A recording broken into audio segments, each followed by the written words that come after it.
আসসালামু আলাইকুম, সবাই কেমন আছেন?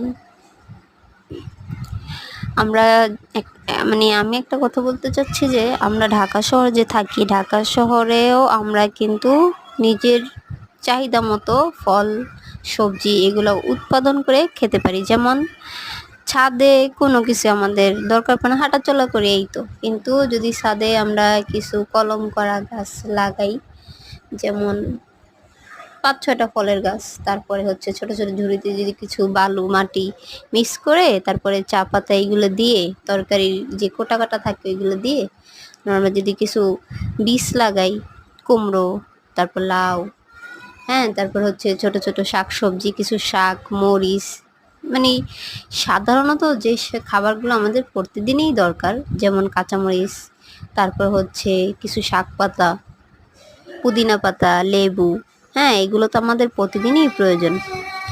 এগুলো যদি আমরা নিজে থেকে প্রত্যেকদিন লাগাই, তা প্রত্যেকদিন নিতে পারি, তাহলে আমাদের ভালো না? আমাদের নিজের প্রাকৃতিক উপায়ে যে আমরা উৎপন্ন করতে পারছি, এটার একটা মজাই আলাদা। আর এটাতে রোগবালাইও খুব কম হয়।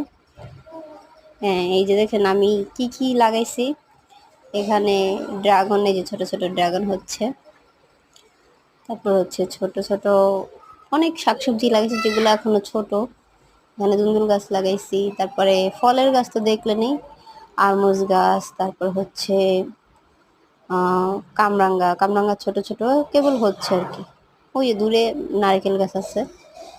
এইরকম করে ফল পাকড়া কিংবা শাক সবজি আমাদের ছাদে কিন্তু আমরা লাগাতে পারি। এতে আমাদের গরমের তাপমাত্রাও খুব কমবে, আর হচ্ছে আমাদের চাহিদাটাও ভালো হবে। আমরা সুযোগ মতো কিছু শাক পাতা নিয়ে খেতে পারবো। হ্যাঁ, এটা কিন্তু অনেক একটা ভালো একটা অপশন। একে তো আপনার ছাদ বাগানও সুন্দর থাকবে, আপনার মনও ভালো লাগবে। যদি আপনার মন খারাপ থাকে, আপনি ছাদে যেয়ে তারপর হচ্ছে সুন্দরভাবে সব কিছু একটু হাঁটাচলা করলেন, গাছপালার সাথে একটু বসলেন, আপনার কিন্তু ভালো লাগবে। মন ফ্রেশ করার জন্য হচ্ছে গাছপালা লাগাবেন। গাছ লাগালে আমাদের ভালো, যেমন আমাদের জীবন চলার ক্ষেত্রে গাছ আমাদের প্রয়োজন। উদ্ভিদ আমাদের কখনোই ক্ষতি করে না, উদ্ভিদ সবসময় আমাদের উপকার করে।